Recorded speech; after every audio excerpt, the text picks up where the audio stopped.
Баршаңызға қайырлы күн достар. Бүгін сіздермен ресторандағындай Цезарь салатын жасайтын боламыз. Видеоның соңына дейін менімен бірге болыңыздар. Ең алдымен маған тіркеліп, лайк басып, қоңырауша батырмасын басып қойыңыздар. Ең бірінші бізге тауықтың төс еті қажет. Осы төс етін енді турап алатын боламыз. Төс етін осылай ұзынша жіңішке етіп, жалпақ етіп турап аласыздар.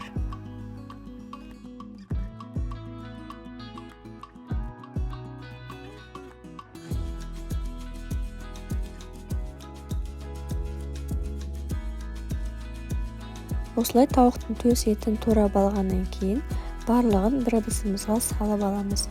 Енді бұны маринадтайтын боламыз. Маринадтау үшін 3 ас қасық сұйық май, 1 ас қасық крахмалымызды қосамыз. Одан кейін паприкамызды саламыз. Сонымен қатар жарты шай қасық чеснок ұнтағын салып жіберсеңіздер де болады. Және де осындай окорочкаға арналған приправамызды қосамыз. Және де 2 тісше чесногымызды осы теркадан өткізіп саламыз.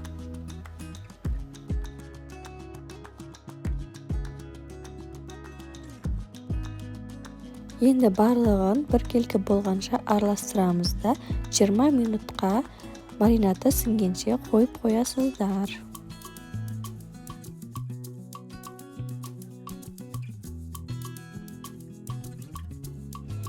Енді сухаригін жасайтын боламыз.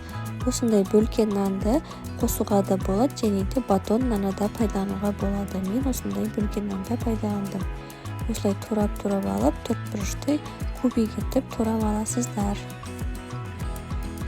Видеода бөлкен нанды кесіп алғандай бөлігін ғана пайдаланамыз. Одан көбін пайдаланбаңыздар. Өйткені көп болып кетеді сухаригіміз. Егерде сухаригиді пісіруге ерінетін болсаңыздар, дүкеннен кирешкиді қоса салсаңыздар да болады. Енді ол өз еркілеріңізде.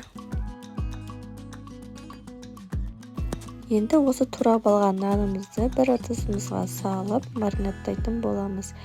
Маринадтау үшін зәйтүн майын немесе сұйық майымызды пайдаланамыз. Одан кейін паприка қосамыз, кішкене чесноктың ұнтағын, сонымен қатар приправа қосып жібересіздер. Және де сүтімізді құямыз. Қанша мөлшер екенін видеоның астына жазып кетемін. Барлығын жақсылап араластырып, қызып тұрған пешімізде қызартып пісіріп аласыздар. Оқырмандар, егерде маған тіркелмеген жаңа көрермен болсаңыздар, қазақша контенттің дамуына өз үлестеріңізді қосып, тіркеліп, лайк басып, комментарий бөліміне өз пікірлеріңізді қалдыра кетіңіздер. Дайын болған тауық төс етін енді қуыратын боламыз. Осылай табамызды отқа қойып қыздырып аласыздар. Одан кейін тауық етімізді салып, екі бетін араластыра отырып, жақсылап қуырып пісіріп аласыздар. Әппақ болып пісуі қажет.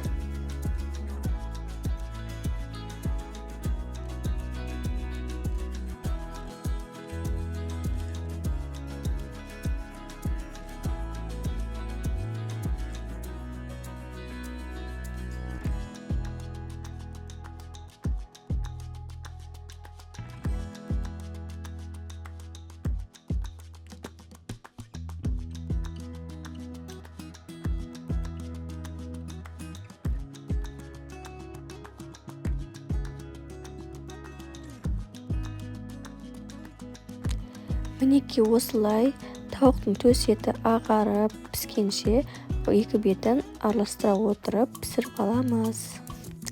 Енді салатымызға чили помидорын қосамыз. Ол үшін чили помидорымызды жуып тазалап, осылай ортасынан бөліп дайындап аласыздар.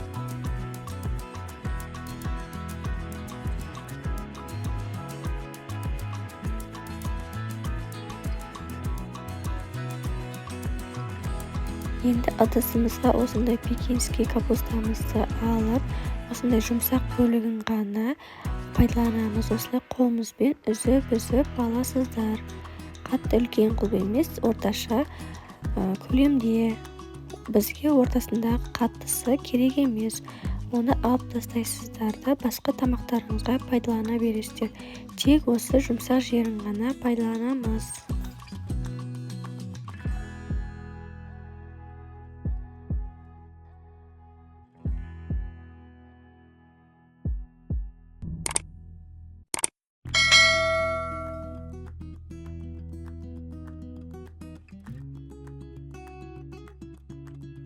Осылай өзімізге керек мөлшерде капустамызды үзіп дайындап аламыз. Ендігі кезекте тауықтың жұмыртқасын қайнатып аламыз. Или болмаса бөдене жұмыртқаларында пайдалануға болады. Ол енді өз еркілеріңізде. Мен осылай тауықтың жұмыртқасын қайнатып алып, осылай ортасынан 4-ке бөліп дайындап алдым. Енді цезарь салатымыздың барлығын араластыратын боламыз. Осылай капустамыз салынған ыдысқа үстінен тауықтың төс етін салып аламыз да, одан кейін үстінен турап алған чили помидорларымызды саламыз. Одан кейін осындай цезарь салатына арналған соусымызды салатын боламыз. Болмаса өздеріңіз үй жағдайында жасап алсаңыздар да болады. Оның рецебін видеоның астына жазып кететін боламын. Болмаса осындай дайын магазиннен сатып алып қоса берсеңіздер де болады. Енді жақсылап осы үшеуін араластырып аламыз.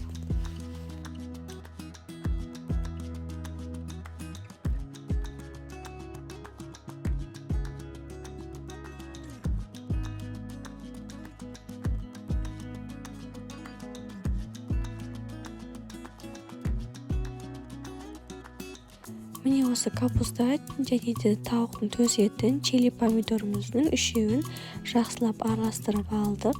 Енді оны тәрелкемізге салып бастаймыз. Осылай тәрелкелерімізге салып аламыз.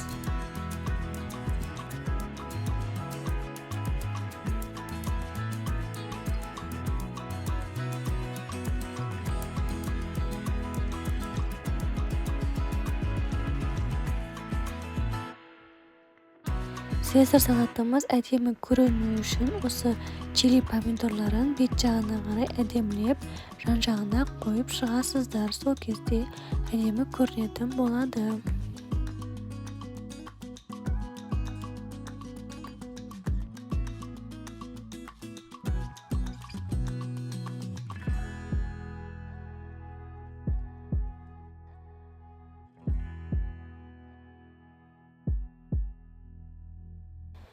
Осылай салатымызды салып алғаннан кейін енді үстіне турап алған жұмыртқаларымызды осылай жан-жағына қойып шығасыздар. 4 жерден или болмаса 5 жерінен қойсаңыздар болады. Осылай қойып аламыз жұмыртқамызды.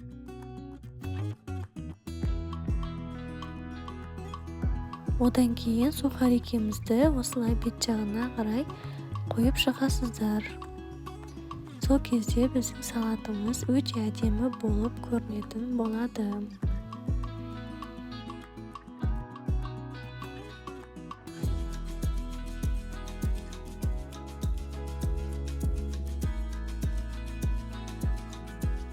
Енді ең соңында қатты пармезан деген сырымызды осылай теркамыздан өткізіп бет жағына қарай сеуіп шығасыздар.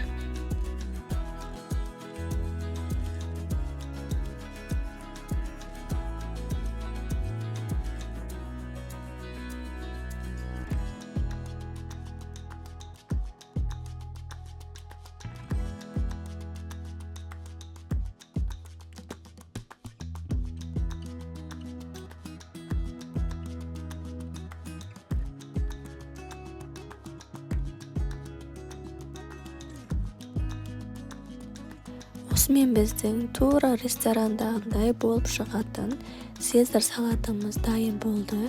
Міндетті түрде осы менің рецептпен жасап көріңіздер. Өте дәмді болып шығады және де дастарханның сәнін келтіріп тұрады. Видео сіздерге пайдалы болса, маған тіркеліп, лайк басып, комментарий бөліміне өз пікірлеріңізді қалдыра кетіңіздер. Келесі видеода кездескенше қош сау болыңыздар.